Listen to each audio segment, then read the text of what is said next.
Hi, everyone, and welcome to Catalysts for Change, the show where we explore the stories, strategies, and turning points of leaders driving meaningful impact in their communities and across the country. I'm Adam Lister, and I'm so glad you're here. Sometimes, the moments that shape us the most are the hardest ones, those times when we feel unprepared or out of place or even unsure that we belong.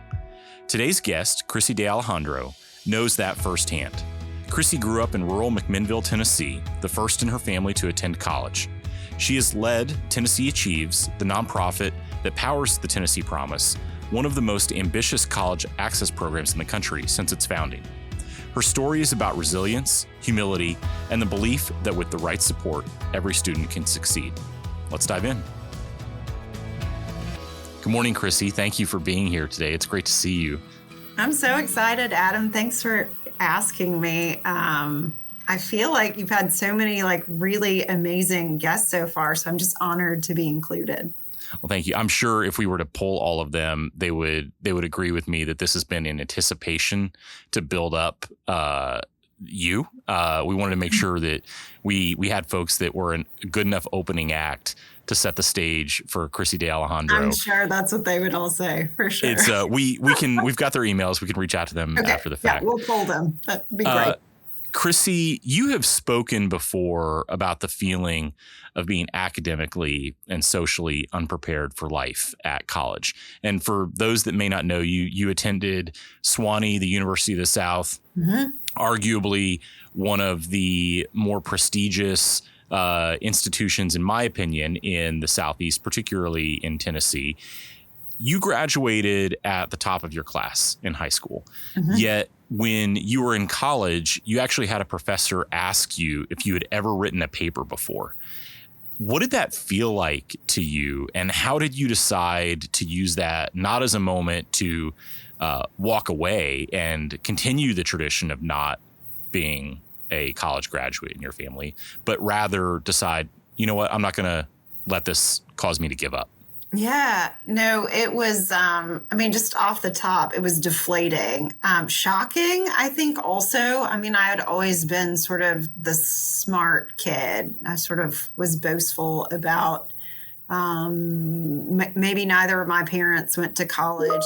First gen was not a phrase that was utilized. So I graduated from high school in 97, so started Sewanee in the fall of 97. It just wasn't a phrase, but no one I knew at Sewanee had my story. They weren't the first people. It was, I was surrounded by friends who had professional parents.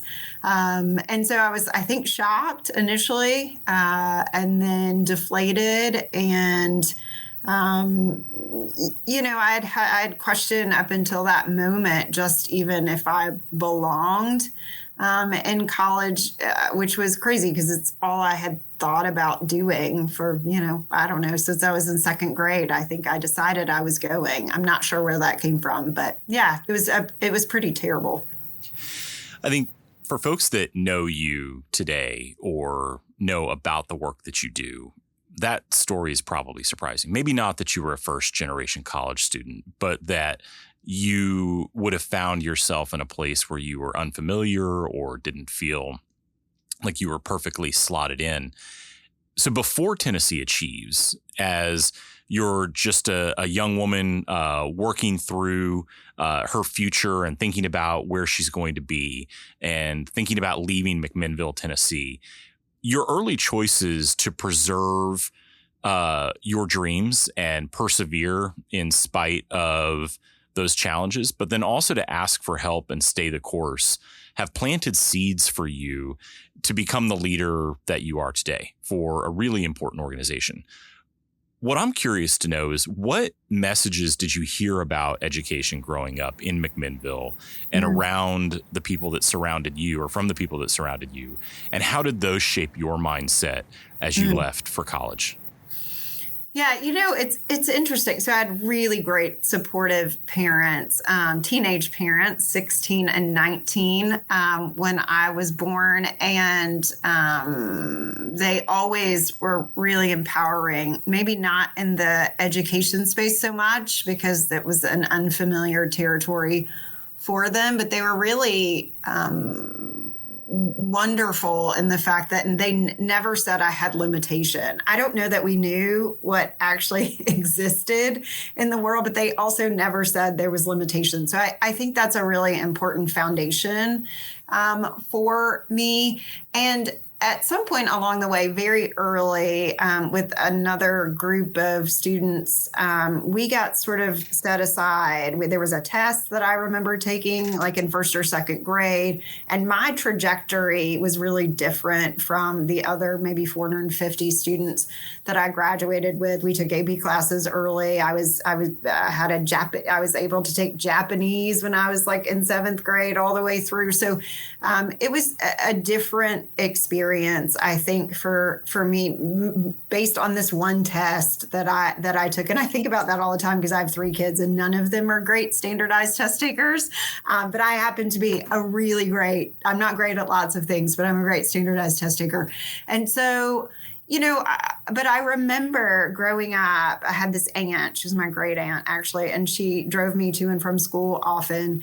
And I remember, I was always sort of the smart one in our family. And she would say, just wait till you get to 8th grade. It'll all fall apart. Just wait till you get to high school. It'll all fall apart. Right. And so I think what I realize now and didn't realize then is that not everybody was going to be in your corner, right? And I was sort of breaking the mold. I was the weird one in our family. I cared deeply about my grades. I cared deeply about like making sure that I set myself up for success and sort of navigating that, pioneering that, if you will, for the first time in our family, I think made people think that I'm going to use like a phrase my grandfather used to use. I was a little too big for my britches. And that was not the intention. And I'm not saying better, I just wanted something different. And that was, I think, hard for those that I surrounded myself with or people in my family.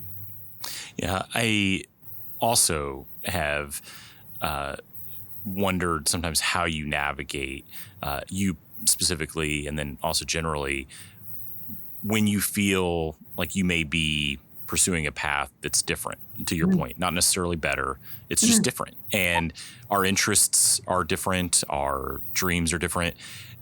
When you look back, there had to have been a turning point when you shifted from feeling lost to realizing that you could succeed at Sewanee, and that realization aligns with your dream for a different path.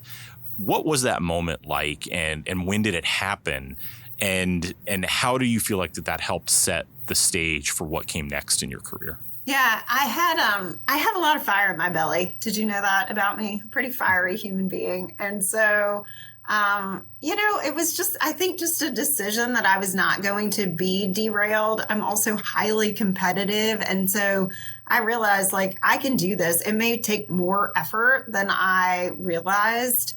But I had this amazing, and I've spoken about him, publicly quite a bit, but I had this amazing chemistry professor who was just the oddest human I'd ever been around. I think he graduated with a PhD from Johns Hopkins. He was so smart. He believed in the Socratic method. So the first time ever I was being called on in class and I didn't know the answer. And I was like, what? I don't want to be this person. So honestly, I just took all this fire in my belly and I walked into his office hours one day and I said, this is not who I am and it's not who I want to be. Like, you need to help me. Like, I don't understand chemistry. I took chemistry in 10th grade. It's been a long time. Clearly, there's a disconnect here. And he took me in and he asked me to sit in the front row. So every class, I would leave all my friends who sat in the back and I sat by myself in the front row. And then I went to office hours religiously and said, these are the things that I understood. Here are the things that I don't understand. I started seeing a math tutor. Again, I was great at that standardized test. So when I went in for math, I tested into like this crazy math that I was so ill prepared for. So I started seeing a math tutor. I mean, I just started advocating for myself and realized, like, I can't call my parents and say, like, can you help me navigate this? Like, they didn't know. I mean, they were like, you can do it, but they didn't know like how to tell me to do it. And so I just started figuring it out. And I mean, it plays really well for me now because I'm like, what's the worst thing somebody can say is no, I won't help you. So, I think it was a decision that I made that I wasn't going to let my ego stand in the way of my success. Yeah, it's one thing to take those lessons to power yourself and not let those, to use your words, let that ego stand in the way of your success or figure out how to be successful individually. But at what point did you begin to see those early lessons and those early struggles not as failures, but as the foundation of lessons that you could use to help others be successful? Yeah, that's a great question. Probably like well into like my graduate school experience was also just interesting. I think there were maybe 2 girls. I might have been the only girl at some point. I was at the University of Tennessee at Knoxville in the PhD program in political science. And I realized how differently I was treated.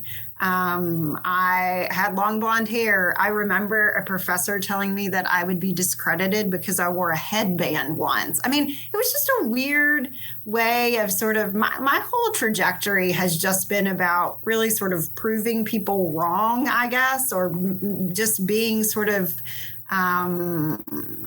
there's a lot of ways I could have been a statistic. And I just thought like, well, this is silly. But I think I started getting really empowered in graduate school. I mean, I think about Swanee and it was such an amazing experience. And I look back and it's the experience every student needs. I had so much support from so many individuals there.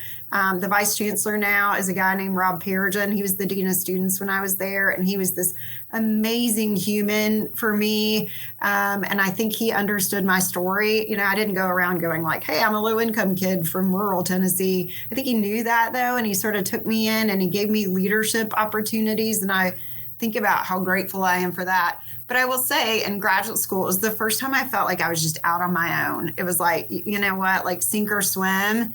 And I think back to that time, maybe even more than I always talk about sort of 17-year-old Krissy and how scared I was to go to college. But I think about how isolating this process can be, especially if you are the first to go or you're sort of bucking a trend. And I thought, I can leverage this. I can actually think about how my experience could be, transformational for how we think about the post-secondary journey for others.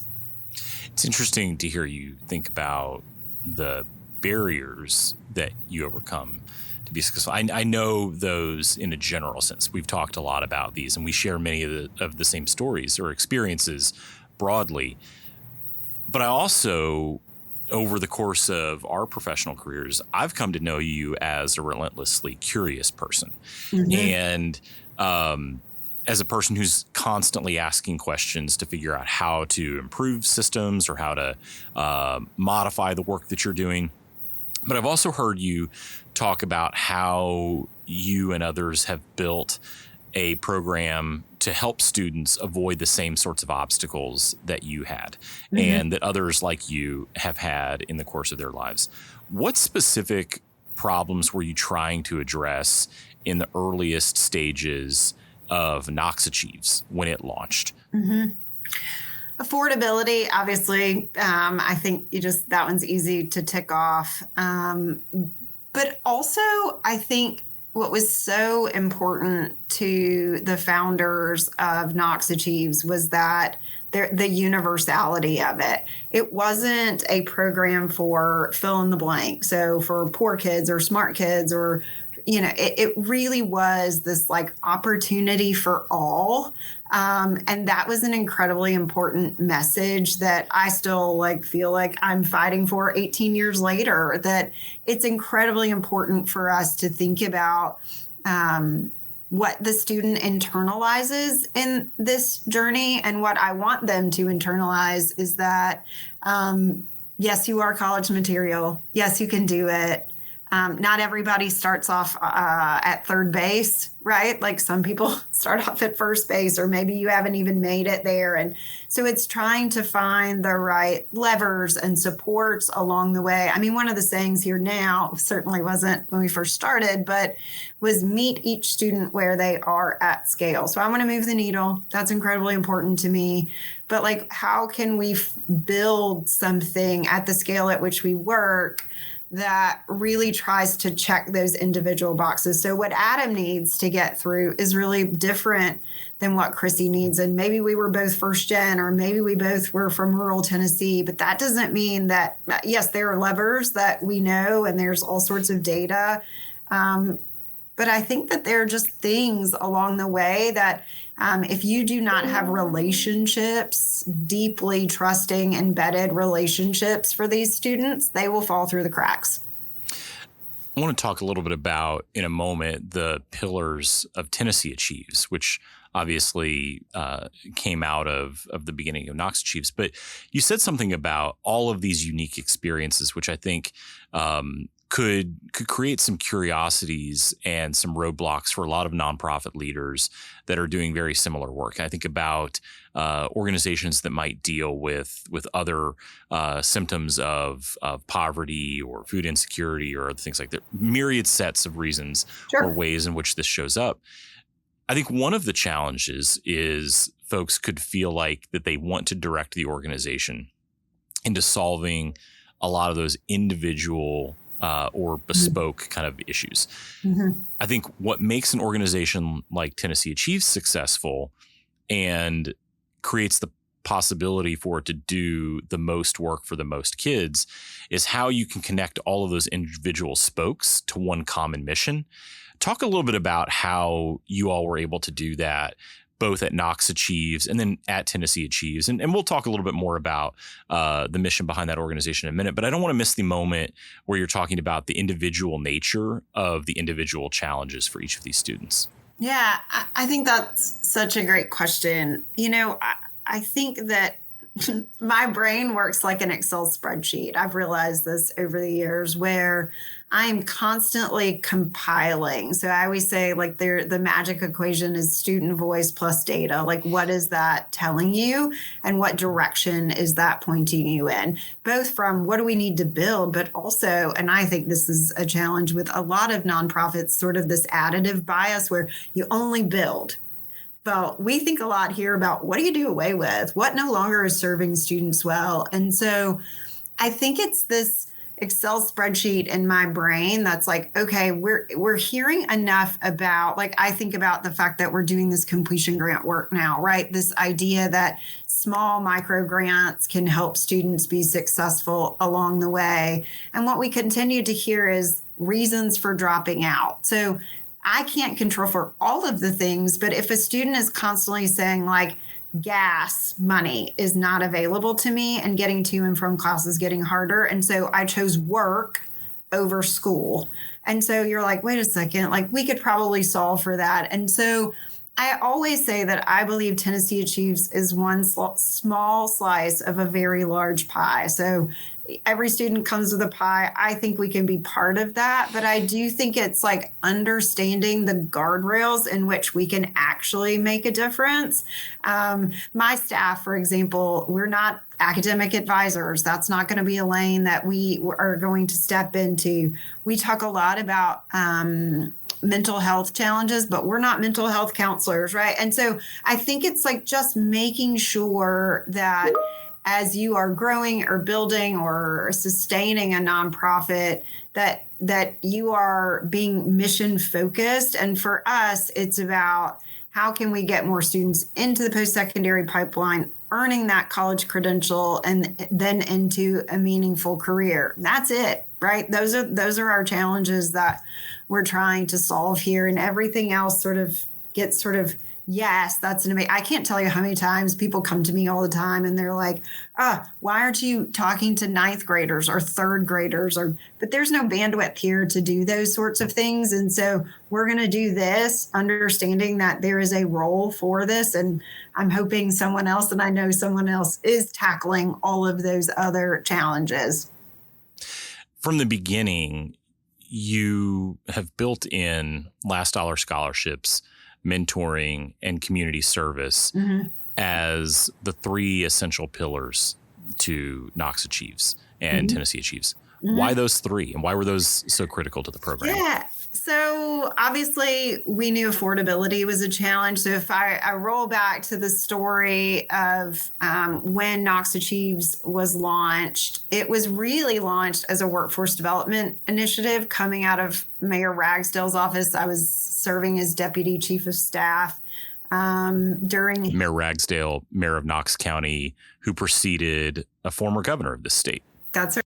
So it was incredibly important that we addressed the affordability challenge, because when we talked to students, the first thing they said was, I can't afford college. And, you know, what's so interesting about that, and obviously this is built into the fabric of Tennessee Promise, is most of those students had federal Pell Grants available to them, but they just didn't know that it existed. So that was something that I shared. That was part of my story. And so it was about leveraging other dollars. Obviously, a huge piece, affordability. I knew from my experience, Mike Ragsdale was also the first person in his family to go to college. And then Randy Boyd, who came along very early, was also the first person in his family. So there were a lot of conversations about, yes, the funding's the carrot, but we also need to ensure that there's someone to help answer questions, be a resource, normalize, encourage. And that's where the mentoring piece came in. And then really all the community service credit goes to Randy Boyd, forever a Boy Scout, who said, I would also like our students to cultivate a culture of giving back within themselves. And so we added that community service. So those became sort of the three legs of the stool, if you will. Yeah, that's great. I think about the mentoring piece.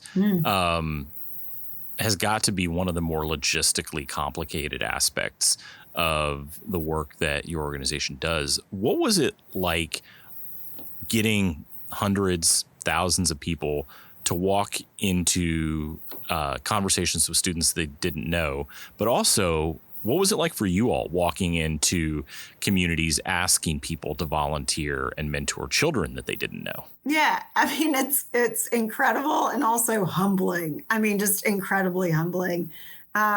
You know, one of the things I realized very early on in this journey, when we moved from Knox Achieves to Tennessee Achieves, that was 2011, still operating off private philanthropy at that point on the scholarship side, is that oftentimes in communities like my own, there was no owner of the post-secondary process. Someone owned K-12, and then it was sort of like this nebulous, like, it's up to the student, right? There was a lot of sort of that pull yourself up by the bootstraps. Some people go and some people don't, and that's okay. And this whole notion of workforce development and how critical it was to the economy really hadn't taken off at that point. And so, Adam, it was fascinating to me. I can tell you we were in a rural community saying, like, we would like to come and launch here. And it was a big meeting. And it was interesting how the fingers were being like, oh, well, the county mayor owns it. Nope, it's the chamber president. Nope, it's the director of schools. Nope, it's the dean at the community college campus. And it was like, in that moment, I was like, oh, this is a real part of the challenge. And, you know, this whole idea of like the value proposition of post-secondary is so deeply rooted in communities. Either you think it's great or you don't think it's great, and you're pretty dug in on that. And so the mentoring piece was humbling, because you were often going in and saying, everyone in this community deserves the opportunity to attend post-secondary, but maybe that community, only 10% or 20% of the community actually had a college credential. So you're trying to say, number one, the message is everyone is college material. Everyone should go to college. Somebody's going to come out of the woodworks and challenge me on that. But I'm deeply rooted into that. But you're also asking people to come alongside you who have all sorts of opinions about what that means, if they're even bought in, and if they have a college credential themselves. And so I would say that I think this is actually a Randy Boyd line that we knock on 100,000 doors to get the 10,000 mentors that we need. So it's humbling. We've talked a little bit about Tennessee Achieves, but I want to kind of go back to how it actually became what it is today.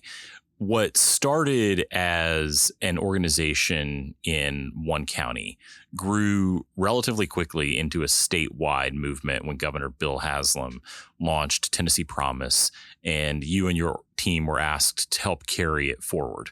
So almost overnight, what was a small nonprofit with a big idea found themselves responsible for supporting students in all of the state's 95 counties.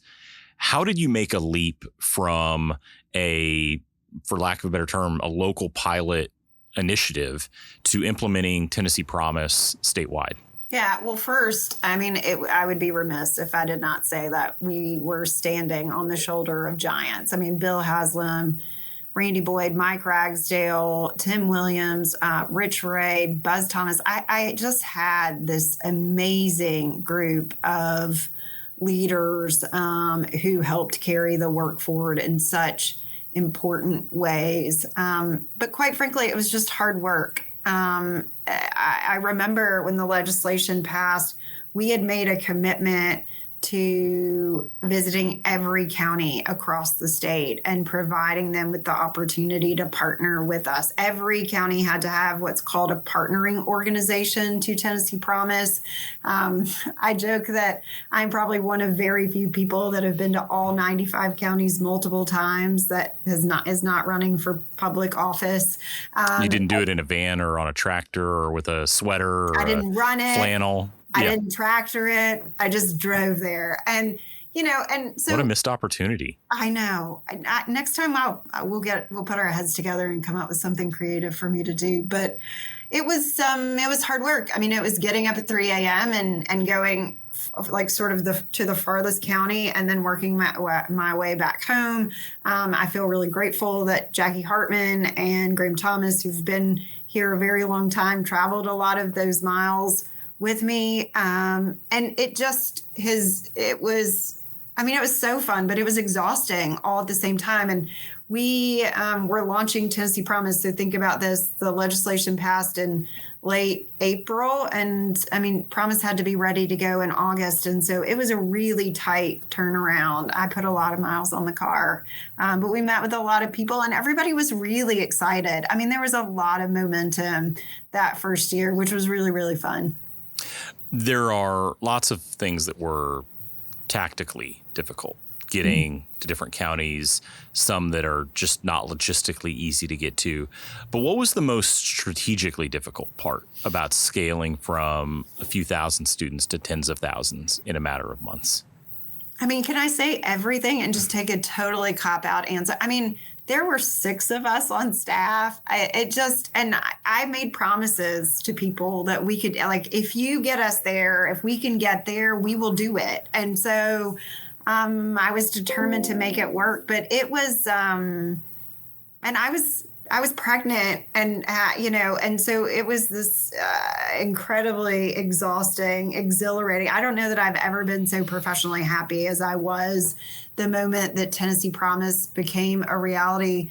But then it was daunting in all of the ways that you could think about, just in how we operated our nonprofit had to pivot. We had to more than double our staff, which you have some experience with and know that is not easily done. And we also made a promise that we would do it and be really mindful of every dollar that went out the door. And so I've always been so conscious of budget. I think growing up a low income kid, you always think it could all go away at any point, which is an interesting way to move through life, but it serves you well if you're a nonprofit executive, I think. And so I think strategically, everything was challenging. It was exciting. There was a lot of wind in our sails, if you will. but it was also tough. And I look back now and I think about, and I say to the team, because almost all of those like core humans, I think one is no longer still here working at Tennessee Achieves. And so I say, I'm sorry for the leader I was then, because I was demanding. In many ways, I was just sort of knuckling through. And we've learned a lot. We learned a lot through that process. Yeah.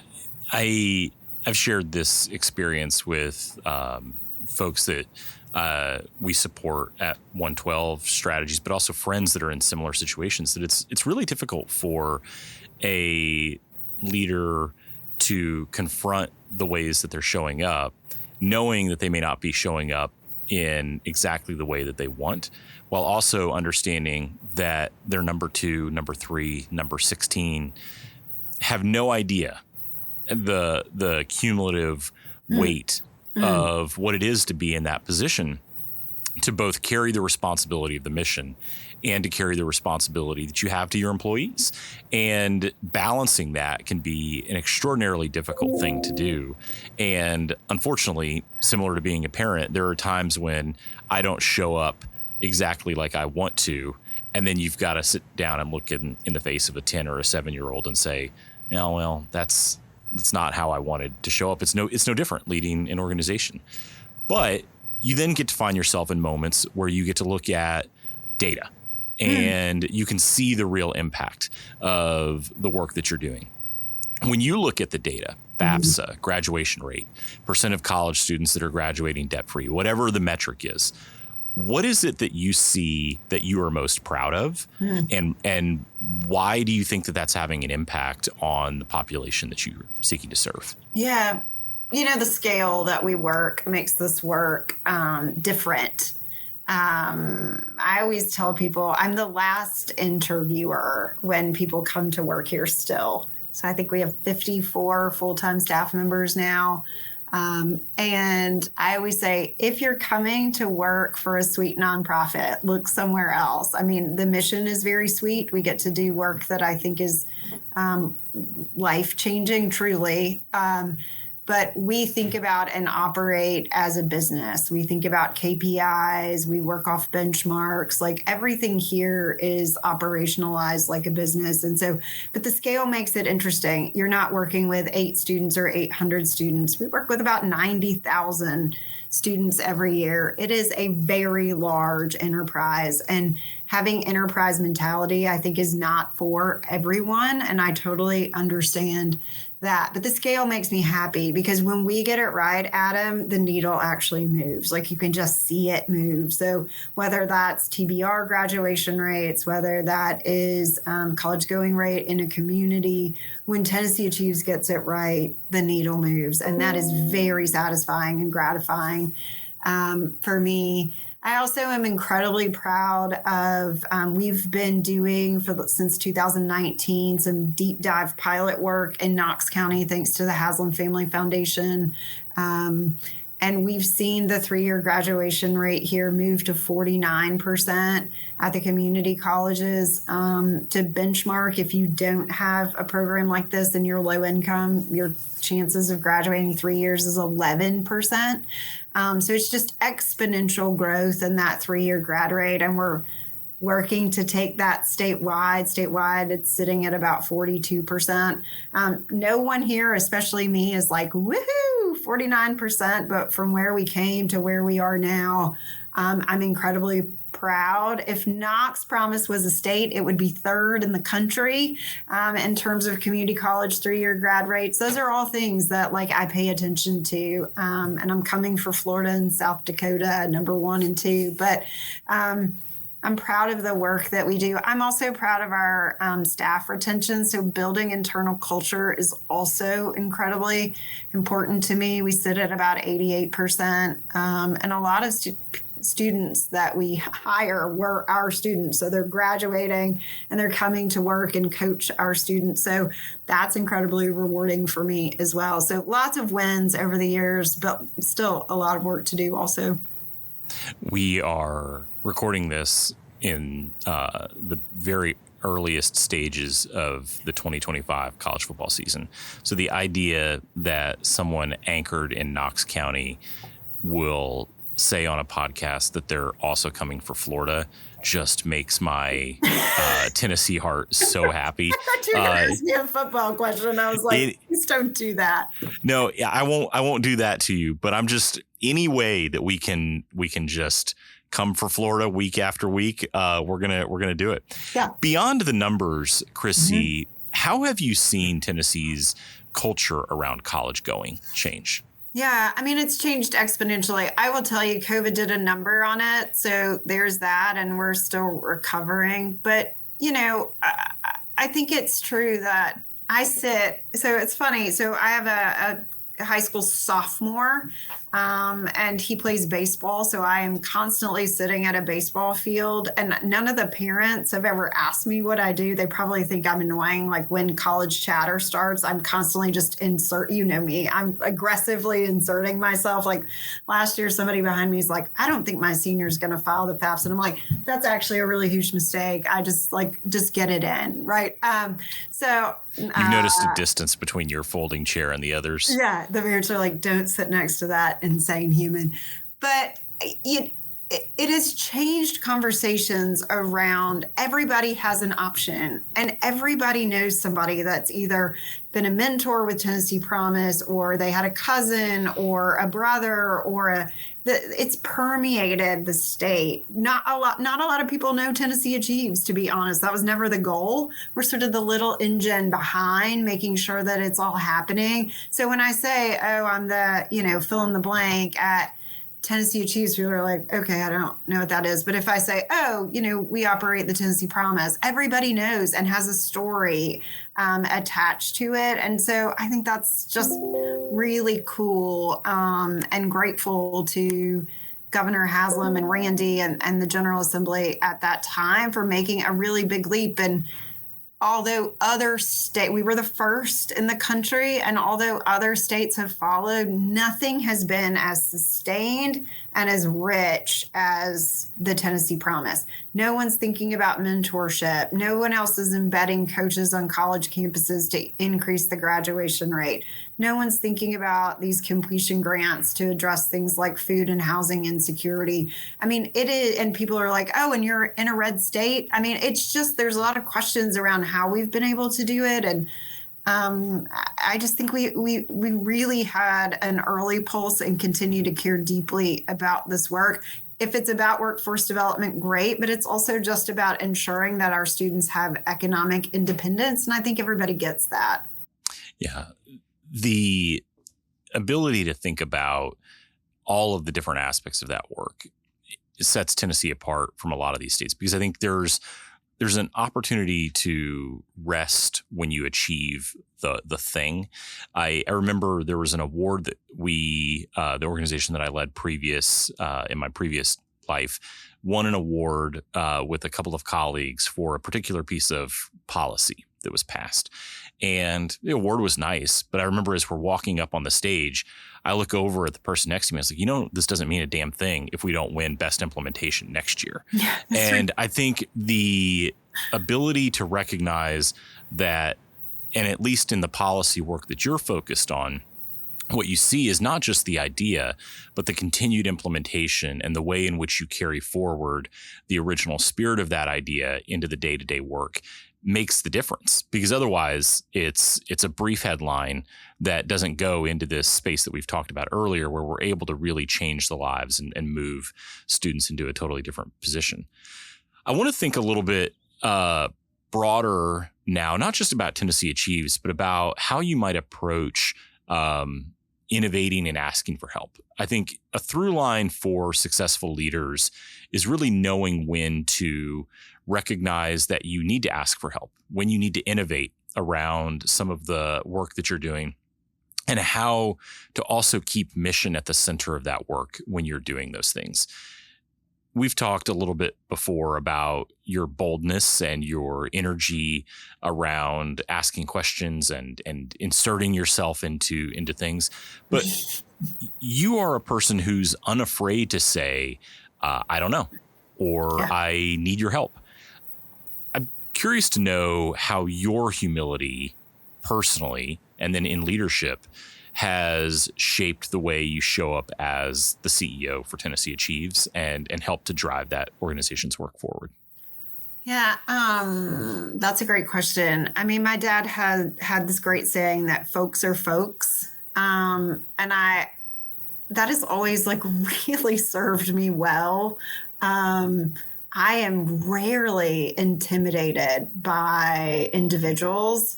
I don't know if that's just my genetic code, but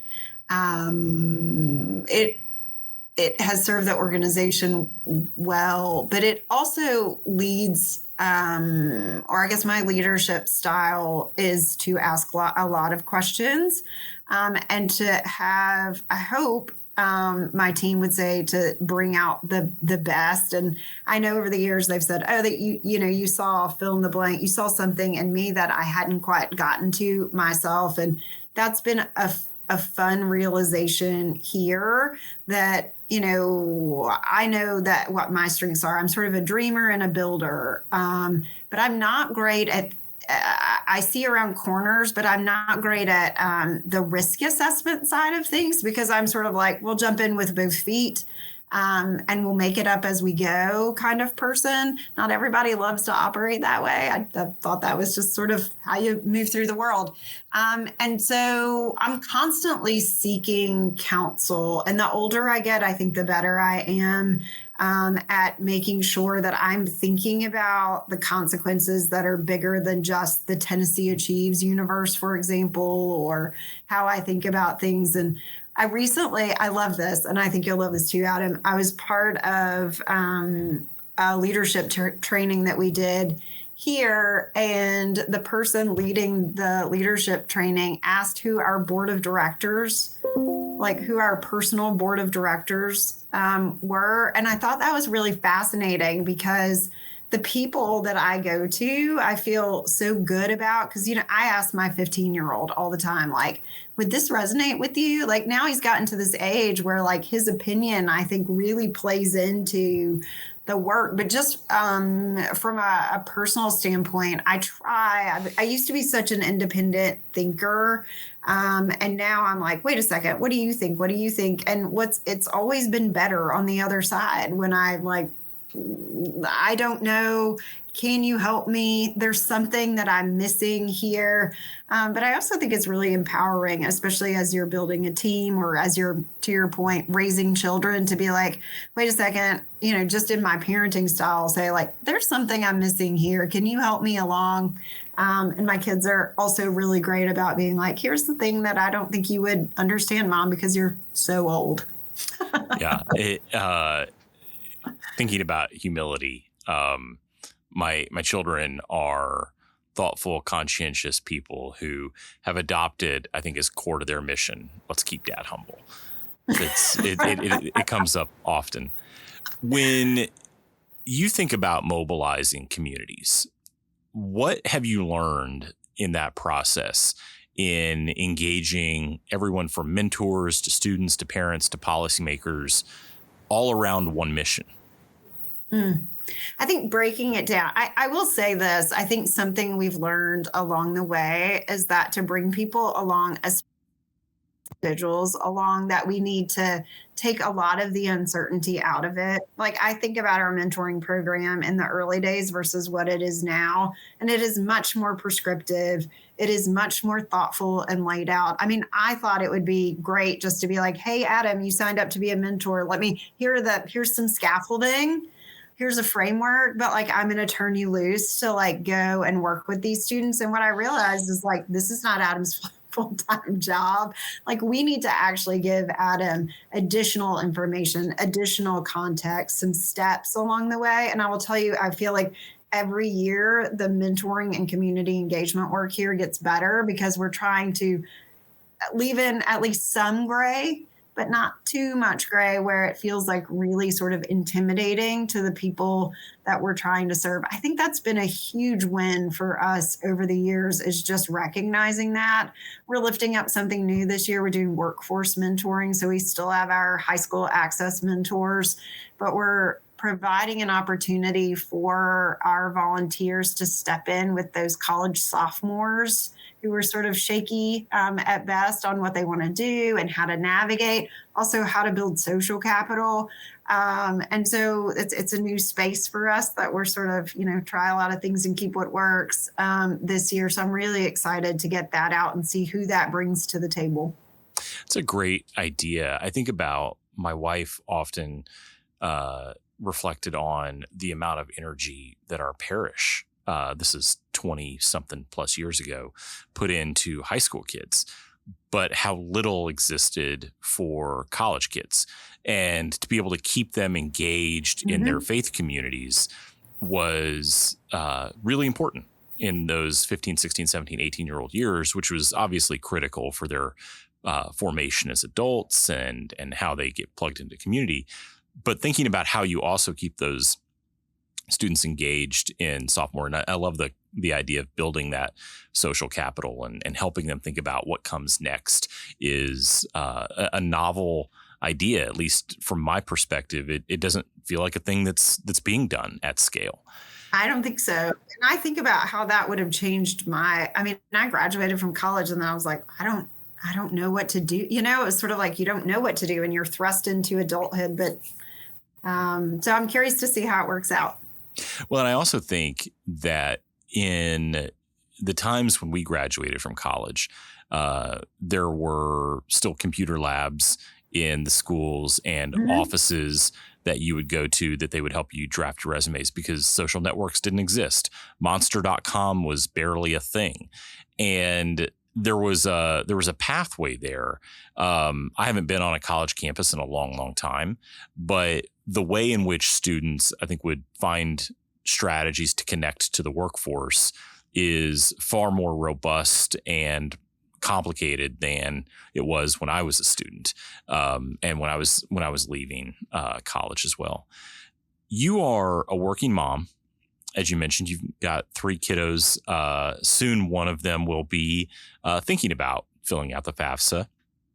But as you show up every day in that role as a member of your family, a mother to 3, but also leading a statewide nonprofit, I'm curious how you're balancing the purpose in both of those places, in your family, at your work, and within your leadership. I am not the poster child for doing all of those things well. I have learned, for me anyway, waking up incredibly early serves me well. That's when I do my big level thinking, and then I can take a break and be mom and do the things in the morning that my kids need before they take off to school. And then I come here and I'm very head down or traveling or whatever. And then I go home, and then my evenings are sort of integrated into, people talk a lot about work-life balance. And what has worked for me is that the two are integrated. So I don't have, here is work and here are the kids. The kids very much are, you've probably been on the phone with me, Adam, where my kids are in the car. And so they know a lot about higher ed in Tennessee because, it's like, okay, we're just going to do the very best we can as mom continues to navigate something that's incredibly, I had Knox Achieves before I had the kids. It feels like a 4th child to me in many ways. So I have to take good care of it too. But I have gotten better about evenings being sort of turned off, but I still work on the weekends. It's just an ongoing sort of making sure that things are where they need to be in all the places. But I will say my children and my husband have always been so supportive and have a greater understanding of what I'm trying to do and that it's sort of purpose-driven work. I'll just say fact check true on your early riser status. The timestamps on my text messages and emails from you would make most farmers cry. So it is early. Your early. Work is about more than a program. It's about what our state and country believe about opportunity and what we want for the next generation. What do you think we still get wrong as a country or as a state about access to higher education? It drives me insane when people say, like, college is not for everyone. Well, who is it not for? And I think part of that challenge is still fighting this old narrative that college means four-year institution, four-year university. I think that we should put a big tent around the word college. I think Tennessee is doing a great job of that, right? Technical college is college. Community college is college. Obviously, four-year institutions, that also is college. And so making sure students understand that what they actually need is a high quality credential after high school. And that involves some sort of high quality training after high school. And so how can we continue to broaden that net? How can we continue to talk about college? I think, there's this misperception oftentimes that students who are going off to college and, I don't know, like a political science major like I was, they're wasting their time, or, everybody needs a trade right now. And there's a huge push for trades, which we're all on board with. But I think we have to have an understanding that students are going to come in and they're going to thrive in areas where it lights them up. And so how can we continue to provide these sort of pathways to a credential of value while also lighting the students up? I think that's what we're missing. More exposure, but also having this deeper understanding of making sure that the opportunities that are presented to students are both broad and deep, and that sort of scratch at their souls. I mean, who wants to go to work every day and just be unhappy? I think about my parents and the work they did. My mom didn't graduate from high school. And I think about all the opportunity that could have been presented to her. She's incredibly bright. Every time she finds herself, she does factory work still. Every time she finds herself in a factory, she always rises to the top incredibly quickly. And so I think about, like, had someone sat my mom down at some point, even after I was born and she was well on her way, to say, like, this is available and accessible to you, and here's a way you could do it that like scratches your itch, lights your fire. I think about that for her all the time. I mean, I think at 63, her fate is sealed, and not to say factory work is bad, but she's, it takes its toll on her as she's continuing to get older. So I think just more opportunity that aligns with the word college, that ensures this economic independence, and that, again, sort of lights the student up. So if you could go back to talk to yourself, the 18-year-old that's walking into a college campus, underprepared, feeling underprepared, and a little bit fish out of water, what would you tell her today that helps make the path that you've gone through over the last few years more robust or more dynamic or easier? Or what advice would you give to that 18-year-old walking onto that Swanee campus? Probably to give yourself some grace. I maybe would tell my 46-year-old Krissy that too. Give yourself a little bit of grace. I have a hard time with that. I'm great at grace for others, not so great at grace for myself, something that I'm working on. Humility is, and you touched on this, it's a huge piece of my internal puzzle.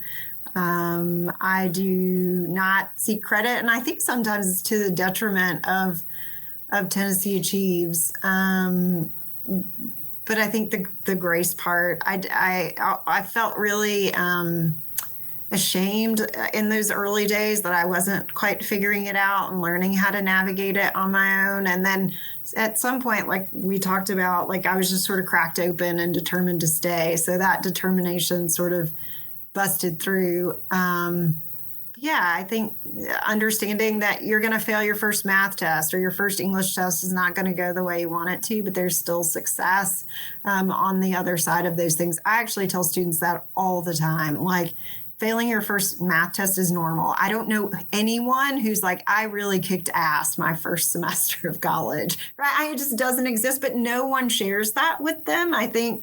So I'm always like, No, I think first semester sucks for everybody. Yeah. Krissy, thank you for your time this morning.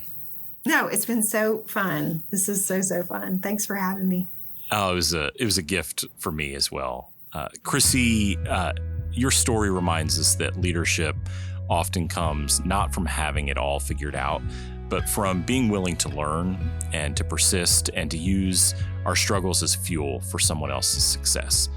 She is proof that changing one student's life can change a family, a community, and even a state. If you enjoyed this episode, please leave a rating and a review and share it with someone you think would find it valuable. To learn more about Tennessee Achieves and the work they're doing to provide every student in Tennessee with an opportunity to obtain a post-secondary credential, visit tnachieves.org. We've got more amazing guests coming this season, so be sure to subscribe to Catalysts for Change wherever you get your podcasts, or visit us at catalystsforchangepod.com. Thanks again for listening to Catalysts for Change, brought to you in part by the Southern Research Collaborative. Until next time, I'm Adam Lister, and I'll see you soon.